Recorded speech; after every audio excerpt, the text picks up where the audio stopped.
Vale, ay, que no tengo voz. Vale, parece que he recuperado la voz. Nada, hola, bienvenido todo el mundo, bienvenidas y bienvenidos. Estamos aquí otra vez y ha pasado unos días, pero bueno, este vídeo es un poco extraño, va a ser un formato, siempre digo esto, ¿no? Pero es cierto, dada... Hay que entender también que cada tipología de vídeo va a cambiar un poco adaptándose al formato del propio libro del cual vengo a hablar, o autor, o concepto, o lo que toque, ¿no? En este caso vengo a hablar de Giorgio Agamben, de Idea de la prosa, que fue un libro que llegó a mis manos de manera imprevista, ¿no? Estaba yo en la librería Finestras, que es donde suelo ir a comprar libros, y fui allí, fui a preguntar por unos libros de poesía, ¿no? Me llevé algo de Sylvia Plath, un poco Sylvia Plath, Emily Dickinson, Safo, Hölderlin, y fui a preguntar por los poemas de María Zambrano, ¿no? Me dijeron que no los tenían y tal, y pues uno de los libreros que está ahí trabajando, que ya me ha recomendado otros libros, estaba ahí, estaba yo leyendo y me vino y me dijo, oye, mira, que he visto que estás preguntando por poesía, a ver qué te parece esto. Y lo ojeé y dije, nada, me lo llevo, porque Giorgio Agamben es un autor que tenía pendiente de leer y con ganas, y pues mira, me ha llegado como me ha parecido así. Giorgio Agamben es un autor, es un filósofo italiano, está vivo aún. Podríamos llegar a decir que, bueno, es contemporáneo, de hecho, aunque esta obra es de los años 80, y esta obra, Giorgio Agamben, es previa a todo el giro biopolítico que lleva su reflexión. Aquí aún está reflexiona mucho sobre el lenguaje, muy heideggeriano aún, muy alrededor del propio lenguaje, ¿no? En toda esa corriente coetánea de su propia época. De hecho, tiene un ensayo, del cual vamos a comentar, dedicado a Jacques Derrida, o a Derrida, o como se pronuncia, ¿no? Entonces... pues eso, es previo al Giorgio Agamben de la biopolítica, influenciado por el calvo francés Michel Foucault, archiconocido. Y nada, este libro tiene un formato, es un formato es que no diría ni ensayos, sino micro ensayos de una, dos, tres páginas, más o menos, cada formato, algunos más, algunos menos, donde reflexiona sobre distintos aspectos. La tónica general del libro, al final lo que uno se da cuenta es que acaba reflexionando especialmente sobre la relación del ser humano, o del ser, más bien que yo diría del ser, con el propio lenguaje, con el lenguaje en sí mismo y cómo éste penetra todos los aspectos de nuestra propia realidad. Algo que está por otra parte, muy presente en todo ese contexto y toda esa época de producción filosófica. Entonces, Giorgio Agamben, bueno, decir que es un autor muy, muy importante, todo se ha dicho, asistió a las famosísimas clases a los seminarios de Martin Heidegger, entonces, pues, tiene cierta importancia, ¿no? Es un autor que, como mínimo esto y otras cosas que he ojeado suyas, en este libro en concreto sí que puedo hablar con propiedad, tiene una belleza propia del esteta, ¿no? Habla muy bellamente, tiene un lenguaje muy poético, ¿no? Porque con la propia reflexión sobre el lenguaje tiende, a mi parecer, hacia esta razón poética, ¿no? Que podemos ver en Hölderlin, que podemos ver en Zambrano, ¿no? Yo creo que tiende un poco hacia aquí desde la filosofía, desde la propia razón, no nos olvidemos, no es un poeta. Pero, como menciono en algún ensayo, que no vamos a comentar aquí porque ya tengo unos cuantos a comentar, sí que le da una importancia a no tan solo escribir... que escribir bien es escribir bello, ¿de acuerdo? Entonces, nada, vamos a entrar en materia, vamos a entrar con el primer de los ensayos, y en este caso es uno de los que más me interesó, que es el de Idea de cesura, ¿de acuerdo? Donde reflexiona sobre la naturaleza de la cesura. La cesura es una herramienta, es un signo que se usa en la poesía, en el cual son estas líneas así, que se define como una pausa larga que divide el verso, ¿no? Es la pausa dentro del propio verso poético, ¿no?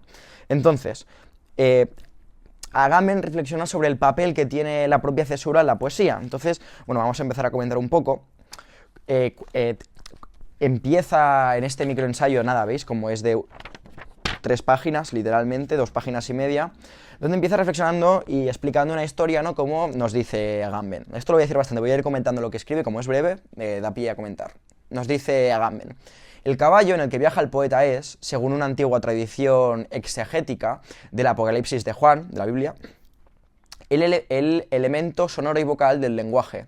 Al comentar el Apocalipsis 19:11, donde el Logos es descrito como un caballero fiel y veraz, que monta sobre un caballo blanco. Orígenes, el autor, explica que el caballo es la voz, la palabra como enunciación sonora, que corre con más impulso y más rapidez que cualquier corcel, y que solo el Logos vuelve inteligible y clara. Me gustaría recuperar la distinción, que luego lo vamos a comentar al final del ensayo, entre nomo y logos. Logos se refiere a lo discursivo, ¿no? Logos es muchas cosas, ¿no? Pero es razón, aunque no hay que entenderlo desde el prisma moderno, es discurso, es palabra viva, ¿no? Es enunciación. Más que nombre es enunciación el logos, ¿no? Es discurso, es retórica, sin duda alguna. Entonces, hay que quedarse con la imagen del caballo y la poesía, ¿no? Y nos dice Agamben, que ahora vamos a entrar a la citación que para mí más da pie a analizar. Nos dice Agamben: el elemento que detiene el impulso métrico de la voz, es decir, como esta cadencia, este movimiento, la cesura del verso, es para el poeta el pensamiento. Bien, ¿qué nos está diciendo aquí, no? Hay que entender como este ejercicio métrico, este ejercicio, lo que la poesía tiene de orgánico, de movimiento, de desarrollarse, de desenvolverse, de florecer, ¿no? De como este movimiento, esta ola que tiene un curso natural, orgánico. Entonces, se genera el silencio, ¿no? En la cesura se genera el silencio, por lo tanto se está generando una respiración, un coger aire, ¿no? Un espacio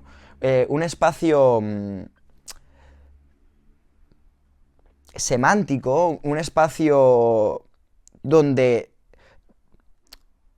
queda en suspenso la cadencia, de hecho no la cadencia, queda en suspenso la sonorización de la cadencia, queda en suspenso el anunciar la ola, pero la corriente no se detiene, ¿no?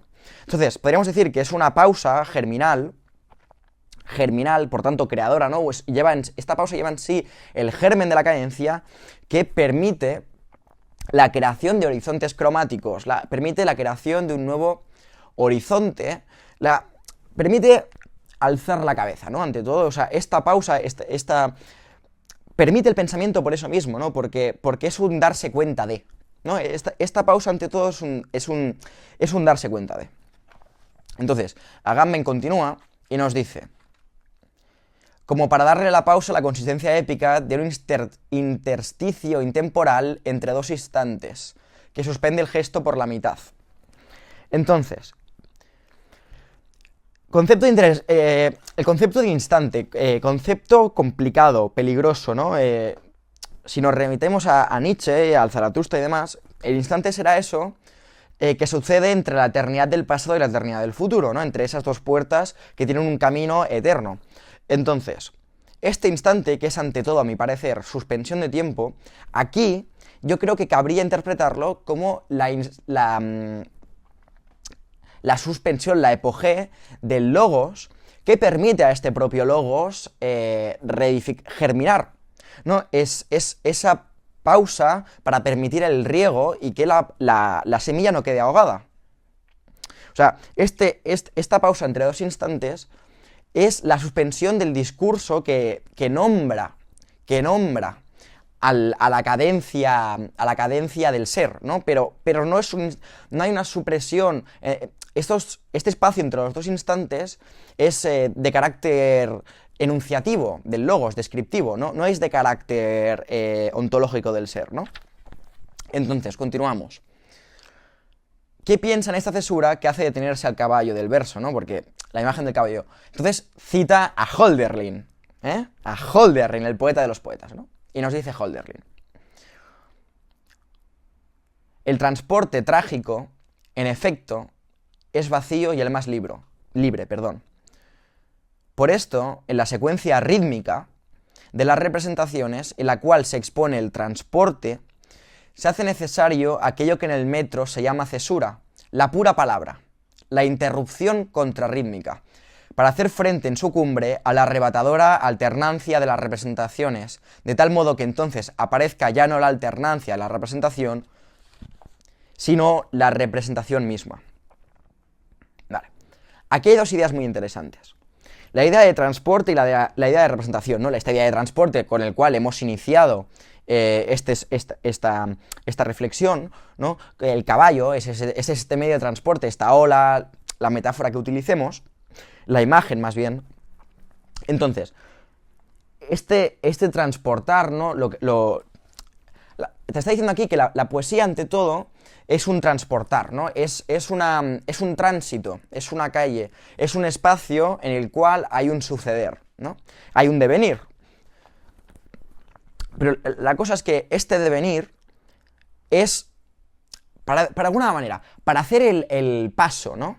Para hacer el paso de esta sucesión de representaciones e instantes, ¿no? En términos kantianos, ¿no? Es decir, este tiempo, para que este tiempo sea sustancial, ¿no? Sea cualitativo y no tan solo una sucesión de cosas cuantitativas, es necesaria la pausa que permite darse cuenta, esta pausa es este yo, ¿no? Este yo que permite una unificación de estas representaciones para que no sean una alternancia de las mismas, sino una unidad representante, una unidad, una sola representación. Este es lo que nos está diciendo, ¿no? O sea, es esta pausa lo que permite unificar en un es, o en un devenir ser, esta unión de representaciones. Bien, y cerramos ya con una imagen muy bonita, ¿no? Que nos dice, citando a Ramón Llull, nos dice: cabalgando en su palafrén, iba a la corte para ser armado nuevo caballero, y mecido por el avance de su cabalgadura, se durmió. Al alcanzar una fuente, el animal se detuvo a beber, y el escudero, que sintió en el sueño que ahora el caballo no se movía, de repente se despertó. Esta imagen es perfecta, ¿no? Y nos dice: aquí el poeta adormecido sobre su caballo se despierta y contempla por un instante la inspiración que lo transporta. No piensa en nada más que en su voz. Aquí hay distintos aspectos muy interesantes, ¿no? Lo que hemos visto, ¿no? Es en este parar, el despertar, el darse cuenta de, ¿no? Este poeta que va a caballo, ¿no? Que está sumido por el ditirrambo, ¿no? Por la inspiración de las musas. Hay un parpadeo, hay este darse cuenta de, que le permite ir observando cómo se mueve el caballo, ¿no? O sea, cómo lo inspira la poesía, cogiendo una distancia que permite la inserción, que permite la germinación, que permite el todo, ¿no? Permite este meterse dentro de, ¿no? Esta visión, o sea, el salir fuera para luego penetrar desde el propio interior, ¿no? ¿Y por qué dice voz? ¿No? Esto es interesante, esto es dentro de la tradición mística que luego vamos a comentar, ¿no? Aquí he hablado de Zambrano varias veces, va por aquí. La voz es mántrica, es un mantra, es una oración, ¿no? Entonces, esta voz que te permite, esta frecuencia, ¿no? Que te permite una pura voz, que es la propia cadencia de la propia poesía, de la propia inspiración, ¿no? Entonces, vamos a saltar al siguiente ensayo, ¿vale? Porque son ensayos de distintas temáticas. Vamos a ir idea de la única, nos dice, ¿de acuerdo? Que me gustaría comentar un fragmento en concreto que nos dice esto. No, esto no, perdón. Ah, sí, esto sí. Perdonad. Nos dice: esta vana promesa de un sentido de la lengua es su destino, es decir, su gramática y su tradición. Lo que nos ha dicho hasta ahora en el ensayo, que no vamos a entrar aquí, es algo así como que el destino, o sea, el determinante del destino es el lenguaje en el cual se desenvuelve el hablante. ¿Por qué? Porque aquí está hablando precisamente del poeta Paul Kleen, donde se habla que tan solo se puede hacer poesía en la lengua materna, ¿no? Porque es la lengua a través de la cual nos desenvolvemos en nuestro propio destino. Entonces, ¿qué pasa? Que la lengua tiene un carácter inexorable, tiene un carácter impenetrable en un cierto punto, ¿no? Entonces, La lengua nos permite ser... perdón, esto no debería decir, no se debería decir así. Más bien, reformulo. La lengua nos permite un llegar a ser sin nunca ser del todo, ¿no? La lengua es este deseo, es esta incompletitud que nos permite llegar hacia el ideal de ser, ¿no? Pero que va más allá de la propia razón y de la propia lengua, pero que dirige aún así el camino de la lengua. Es decir, el sacrificio para poder ser alguna cosa y poderse expresar, por lo tanto, de venir hacia algo, es que nunca llegamos a la plenitud, a la completitud, ¿no? Tan solo, quizás, esto me hace pensar en el Aleph de Borges, ¿no? No decir nada. En este llegar a no decir nada, a llegar a no ser lengua. Bien, perdón, procedo. Esta vana promesa de un sentido de la lengua es su destino, es decir, su gramática y su tradición. El infante, interesante escoger aquí la palabra infante, que hace referencia a no tener uso de la palabra, ¿vale? Infante significa etimológicamente en latín, infans, no poder hacer uso de la palabra. El infante, que precisamente recoge esta promesa y a pesar de mostrar su vanidad, se decide, sin embargo, por la verdad, decide recordar aquel vacío y llenarlo. Ese es el poeta. El poeta hace un ejercicio de vanidad, de intentar llenar ese vacío sin completitud del destino, que es la lengua, pretender encontrarse con el lenguaje, ¿no? Y nos dice: pero en ese momento la lengua está delante de él, tan sola y abandonada a sí misma, que ya no se impone de modo alguno, más bien se expone absolutamente. La vanidad de las palabras aquí ha alcanzado en verdad la altura del corazón. Es decir, yo tengo aquí apuntado, os lo voy a leer. El vacío predestino, esa palabra original que es ser, propio ser, que no es palabra, tan solo logos vivo, semidios vivo, que no es símbolo, sino ser. Y aquí apunto yo a decir algo así como: la liberación del lenguaje es un viaje inalcanzable, por eso el vacío, por eso intentar llenar este vacío de esta esfera no acabada. Tiene una altura al corazón. ¿Por qué sube a la altura del corazón? Porque llega a la entraña, ¿no? Porque en esta imagen que siempre me viene a la cabeza, ¿no? Esto es Platón, ¿no? De hacer así al mundo de las ideas, ¿no? De poder sacar la cabeza, ¿no? Poder palpar, poder recibir la gracia divina. Entonces, continuamos, va. Idea de la paz. Este es muy bonito. La verdad es que este es una pasada. Ah, no, idea de la paz, no, ¿qué cojones? Idea de verdad.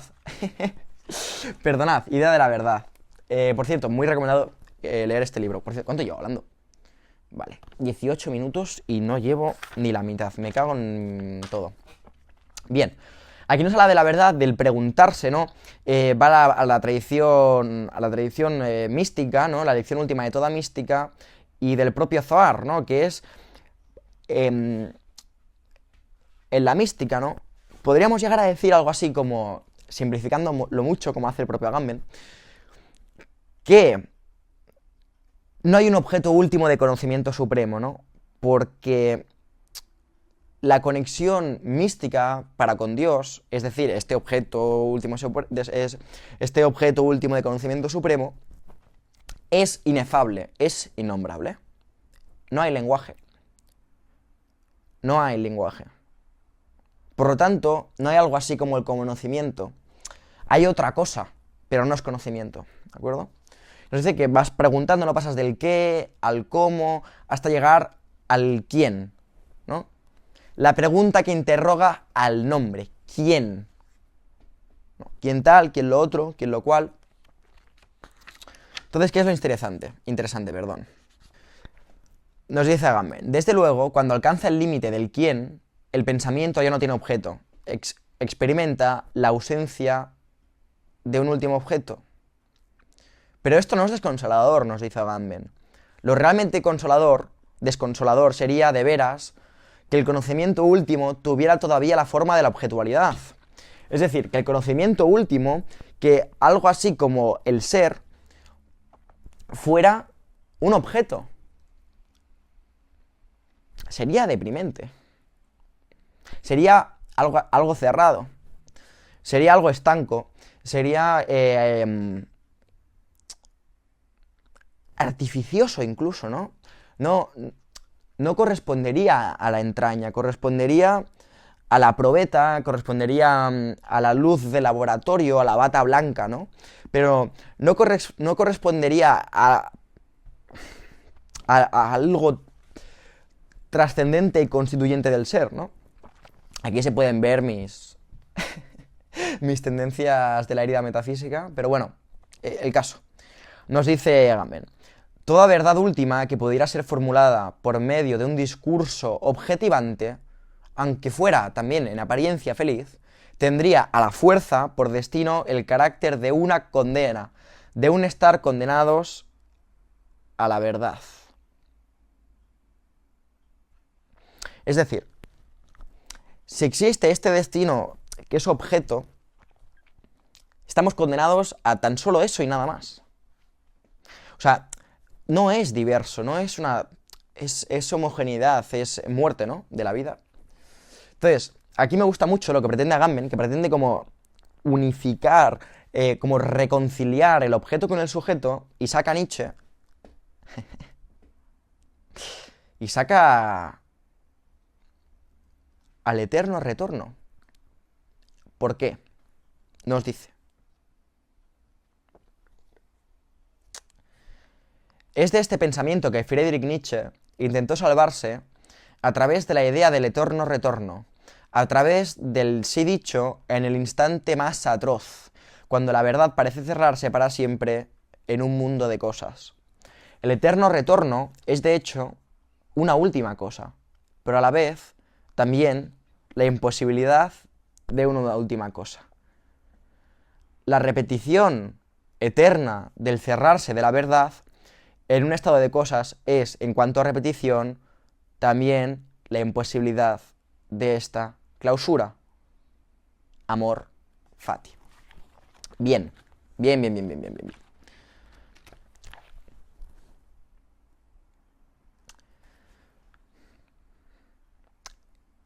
Esto es un objeto sujeto, ¿no? Es algo autocontenido. Es que esto siempre me viene a la cabeza el dios aristotélico, ¿no? Seguramente sufra de anacronismo, ¿no? Pero me viene a la cabeza, perdón, nos he movido. Me viene a la cabeza este dios aristotélico, me viene a la cabeza este objeto sujeto, ¿no? Este pensamiento que se piensa a sí mismo. ¿Por qué? Porque aquí en Nietzsche lo que estamos observando, esta condena del objeto, este cerrarse es precisamente aquello que nunca se puede cerrar. La repetición. Repetición cualitativa del instante. Cuidado. No repetición orgánica, podríamos decir. Bueno, esto aquí cada cual que interpreta a Nietzsche como quiera, o como bien pueda, o como deba, o como más le interese. Pero es eso, es este eterno retorno, ¿no? Al ser la clausura de la verdad, se da en el propio movimiento de la repetición. Por lo tanto, no llega a objetualizarse del todo, es un sujeto ante todo vivo, ¿no? Es amor fati, es querer nada más de lo que me pasa para siempre, ¿no? Pienso algo así como, si el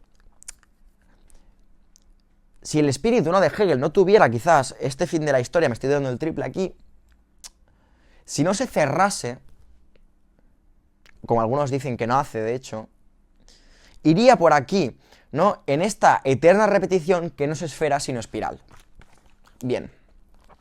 Siguiente. Idea de paz, ahora sí, perdonad, ¿eh? A ver cómo... Dejadme ver cómo vamos de tiempo porque... da igual. Bien. Aquí, en la idea de la paz, nos explica cómo en la reforma de la liturgia, la iglesia, en la misa, se reintroduce el signo de paz intercambiado entre los fieles. Entonces, el problema es que estos fieles no sabían cómo expresar este símbolo de paz.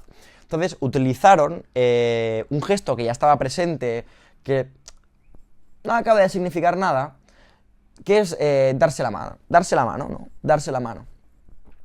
Y aquí nos cuenta Gamben. El propio término étimo, o sea, la propia etimología del término paz, contenía en origen un pacto y una convención. Mas el término que para los latinos indicaba el estado que deriva de ese pacto, es decir, darse la mano, no era pax, sino otium, cuyas inciertas correspondencias en las lenguas indoeuropeas, ausios, vacío, y autos, en vano, got, aupeis, vacío, aut, desierto, convergen hacia la esfera semántica del vacío y de la ausencia de finalidad. Es decir, un porque sí. Un gesto de paz podría ser, pues, solo un gesto puro, que no quiere decir nada, que muestra la inactividad y la vacuidad de la mano. Y podríamos decir, hostia, pues qué deprimente. Pero es que, como ahora nos dirá Gamben, la paz debe ser aquello que no tiene signo. Esto a los hegelianos les va a gustar, lo que voy a leer ahora. Nos dice: lo cierto, sin embargo, que no puede haber un signo de paz, porque verdadera paz habría solo allí donde todos los signos se realizaran y se extinguieran. Esto es la idea de Dios que se realiza a sí mismo, que luego tocaremos en el ensayo posterior. Esto es interesante, de hecho en el siguiente ensayo, indeed. Para que haya paz no tiene que haber signo. ¿Por qué? Porque no tiene que haber mediación. ¿Por qué? Porque no puede haber tolerancia, tiene que haber convivencia. Zambrano Ortega, Delirio y Destino. En España no se debe de tolerar, se debe de convivir. Esta diferencia para mí es extremadamente importante. Y nos dice Gamben: toda lucha entre los hombres es, en efecto, una lucha por el reconocimiento. Amo y el esclavo, Hegel. Y la paz que sucede a esa lucha es únicamente una convención que instituye los signos y las condiciones del mutuo, precario reconocimiento. Es decir, este signo, esa paz que se sucede, uso las comillas porque luego hablaremos de las comillas, esa paz que se sucede, no es otra cosa que una cierta convención con un cierto signo de alguna manera, precario sin duda alguna, porque ese ser necesita de la tolerancia del reconocimiento precario para que no haya guerra. Pero no es paz, cuidado. Semejante paz es siempre solo paz de las naciones y del derecho.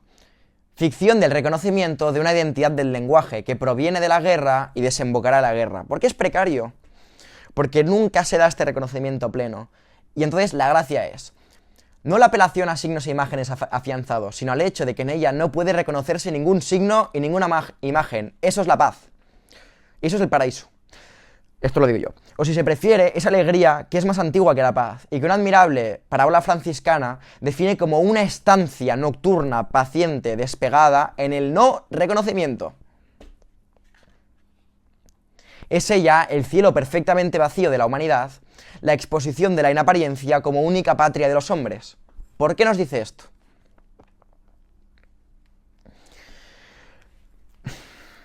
Esto es un poco de esta, Este no reconocimiento, esta negación del reconocimiento, es la negación del signo, es la negación de la tolerancia. Es una apuesta por la afirmación del ser, ¿no? Esta diversidad universal, esta diversa unidad sería la palabra correcta, ¿no? Donde hay una convivencia de seres, de hombres, utilizo hombres aquí como genérico del texto, ¿no? Donde hay una inapariencia porque no hay una mediación, ¿no? Es esta ausencia de mediación donde simplemente se es y nada más que eso. Pasamos a la idea del juicio universal. Para mí, texto espectacular. Quizás de los mejores, y es literalmente esto, una página y media. Me quedé absolutamente fascinado. Ahora vengo, un momentito. Perdonen ustedes.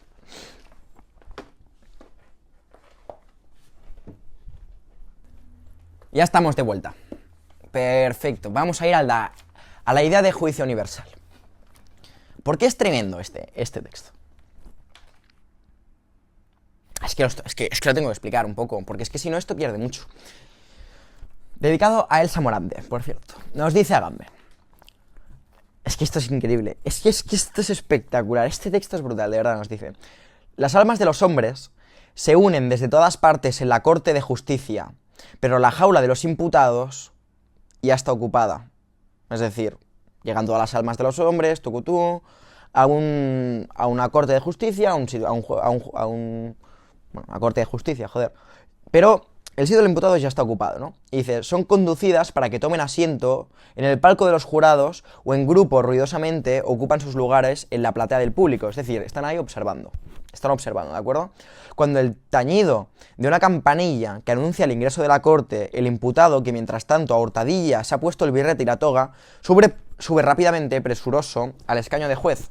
No obstante, tan pronto se declara abierta la audiencia, arroja la toga y se desliza hacia abajo, al banco de la fiscalía, luego a la defensa. En los momentos de pausa vuelve a sentarse sin consuelo en la jaula del imputado, ¿no? Es decir, hay algo que está haciendo de todo, que está haciendo de juez, de imputado, de todo, ¿no? Y nos dice, esto es tremendo, mientras que Dios está ocupado en este juicio a sí mismo, en el cual juega uno por uno todos los papeles, los hombres consternados, poco a poco, abandonan la sala en silencio. Es Dios haciéndolo todo, juzgándose a sí mismo. Que esto nos va a conectar con la idea anterior de eterno retorno, ya veréis. El juicio universal no es un juicio en el lenguaje, que como tal nunca puede ser de veras resolutivo y es en efecto incesantemente pospuesto. Es más bien un juicio sobre el lenguaje mismo, que en el lenguaje elimina del lenguaje al lenguaje. ¿Esto qué coño estás diciendo? ¿Esto qué es? Paciencia, paciencia, paciencia. El poder del lenguaje debe ser dirigido hacia el lenguaje. El ojo debe ver su punto ciego. La prisión debe cancelarse a sí misma.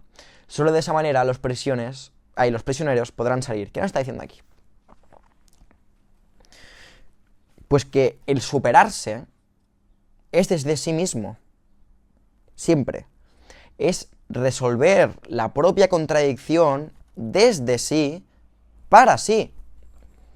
¿Qué es lo que he dicho antes de este lenguaje que nos permite algo así como esta postergación, pero que nos permite como mínimo transitar y ser algo?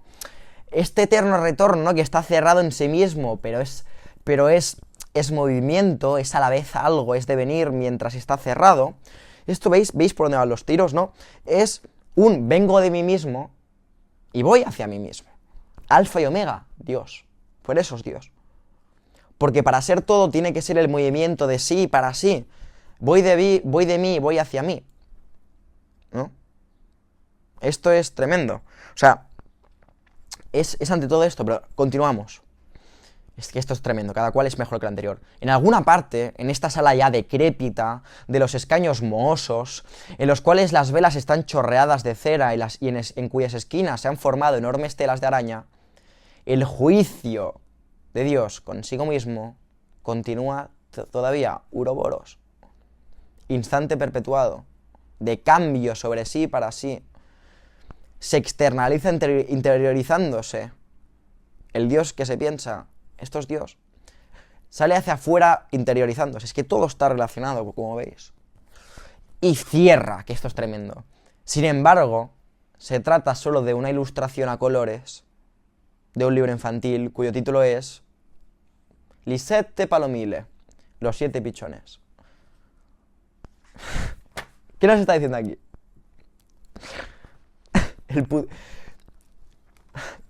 ¿Qué es? Es que esto es tremendo. Es desde el juego, lo infantil, ¿no? Lo infantil que es lo que no tiene prejuicios, ¿no? La imagen de Nietzsche, ¿no? Hace falta el niño para crear. Eso que crea, eso que genera, que no está preso ni de la pesadez del camello ni de la rabia del león, es el niño que crea. Es un dibujo infantil. Es como se realiza esta afirmación de sí para sí de Dios. Escalar el propio peso de uno mismo para llegar a ser lo que ya se era antes de empezar. Bien. Vamos ya, esto ya queda poquito, ¿eh? No os preocupéis que ya no os doy la tabarra mucho más rato. Idea del pensamiento, este es tremendo. Dedicado a Jacques Derrida, o Derrida. O Derrida, o Derrida, o Derrida, o como le queráis llamar. O Derrida. Aquí nos está hablando de el signo de puntuación de las comillas, ¿no? Pues vamos a reflexionar alrededor de las comillas. Vamos a darle. Nos dice: esta fuera del contexto de citación, ¿no? Estas comillas que se usan para algo, cuando se usan para algo más que citar, es un tomar distancia del lenguaje. Es tránsito. ¿Por qué? Nos dice: con ellas, quien escribe toma distancia del lenguaje. Indican que un determinado término no es tomado en la acepción que le correspondería, que su sentido ha sido alejado, citado, llamado hacia afuera del habitual, aunque no del todo amputado de su tradición semántica. Es decir, es un tránsito entre lo que es el concepto tradicionalmente y hacia algo, hacia un no sé qué, que no sé qué es, ¿no? Y nos dice: ya no se quiere o no se puede, impotencia, usar simplemente el antiguo término, pero tampoco se puede o se requiere encontrarle uno nuevo. El término entrecomillado es mantenido en suspenso en su historia. Es pesado, por lo tanto, al menos de manera embrionaria, pensado. Es este tránsito en dos cosas, pero nos va a decir Agamben: advertencia. Advertencia. Quien ha colocado una palabra entre comillas ya no puede librarse de ella. Suspendida en el aire en su impulso significante, se vuelve insustituible para él, o más aún, ahora no puede prescindir de ella. De este modo, la propagación de las comillas, cosa bastante habitual, delata el malestar de nuestro tiempo respecto del lenguaje. Representan las murallas, delgadas pero infranqueables, de nuestro cautiverio en la palabra. En el círculo de las comillas, estrechan alrededor del vocablo, ha quedado encerrado también el hablante. Somos víctimas de este como sí, de este distanciamiento, pseudo distanciamiento, ¿no? de esta puesta en suspensión, de este escepticismo, al fin y al cabo, ¿no? De este relativismo absoluto que no nos permite nada. O sea, si el lenguaje como tal nos permitía desarrollarnos hacia un ser algo, esta puesta en suspensión de las comillas, de esta distancia irónica, crítica, pseudocrítica más bien, porque no es una crítica dura, no es una crítica kantiana, señalo aquí porque estáis encima de la crítica de la razón pura, es asfixiante, ¿no? Esto es, para mí, yo creo, la metáfora de Kant, ¿no? La paloma.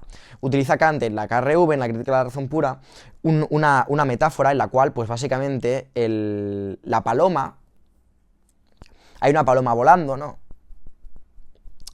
Y esta paloma, ¿no? En la fricción del aire, piensa que si estuviera en el vacío, volaría mejor. En este caso, Kant utiliza la metáfora para hablar de la experiencia, ¿no? Y la gente dogmática, ¿no? Pero aquí es lo mismo. O sea, pero ¿qué pasa en el vacío? Que no permite ni el volar. O sea, esta imposibilidad del lenguaje es lo que permite la expresión, ¿no? Dice, nos dice Agamben: una humanidad que pudiese hablar solo entre comillas sería una humanidad infeliz, que hubiera perdido a fuerza de pensar la capacidad de llevar a realización el pensamiento. Las comillas se estrechan entonces en torno al cuello del término imputado hasta sofocarlo.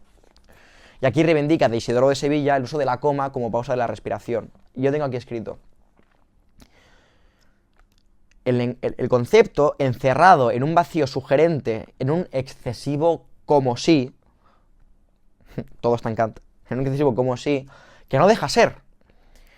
La distancia respecto al concepto, aún más con el sonido, produce una dolorosa distancia con el propio ser, en un infinito juego de espejos donde el ser entrañado se aliena de su propia expresión, la palabra, expresión del ser, sonido. Porque las comillas no son sonido, son artificiosidad. La entraña no se expresa a través de la comilla. La comilla no es taxativa, no es entrañable, no es entraña, no es visceral. No hay víscera, esta es la palabra. Bien, vamos ya acabando, perdonad. Idea del nombre. lo que he dicho antes, ¿no? Esta distinción entre el nombre como ónoma y el discurso como logos, que seguramente antes lo he dicho mal, creo. Aquí nos dice básicamente, Agamben, que lo indecible no es para lo que no hay nombre. Precisamente, se puede hacer un discurso, un logos de eso que es indecible, pero se puede expresar discursivamente. En cambio, hay nombres que tan solo pueden ser ese propio nombre y son indecibles precisamente con su nombre, ¿no? Y el nombre que es, sino la mística, la tradición mística, volvemos otra vez, va sobre el nombre, sobre la palabra, ¿no? Y nos dice Agamben, con el nombre de mística, vela sobre la imposibilidad de hacer coincidir en el plano de los nombres con las proposiciones. Entre el concepto y lo que es a lo que se refiere, ¿no? Al ser un símbolo el concepto, esta imposibilidad de que el nombre pueda ser idea platónica, ¿no? O sea, esta imposibilidad como el nombre tiene que ser a la vez una mediación entre lo universal y lo particular, es símbolo, pero no es nada sustancial en sí mismo. Y nos dice Agamben de una manera bellísima, es más, todo el lenguaje descansa sobre un único nombre, que en sí jamás puede proferirse, el nombre de Dios. Contenido en todas las proposiciones, permanece en cada una de ellas, necesariamente no dicho. Y por último acabamos ya con idea del lenguaje, que son literalmente... Si antes eso era corto, esto ya es media página y ya está, literal. Nos dice Agamben. Esto lo quería decir porque es muy bello, y me parece como muy bonito para cerrar. Un bello rostro es quizá el único lugar en el cual haya de veras silencio. Mientras que el carácter marca el rostro de palabras no dichas. La belleza humana abre el rostro al silencio. Me gusta mucho esta visión del carácter como... O sea, el rostro, el carácter como eso que no se dice, ¿no? Más que es lo que se dice. El rostro como eso que te callas, ¿no? Eso que no te atreves a nombrar.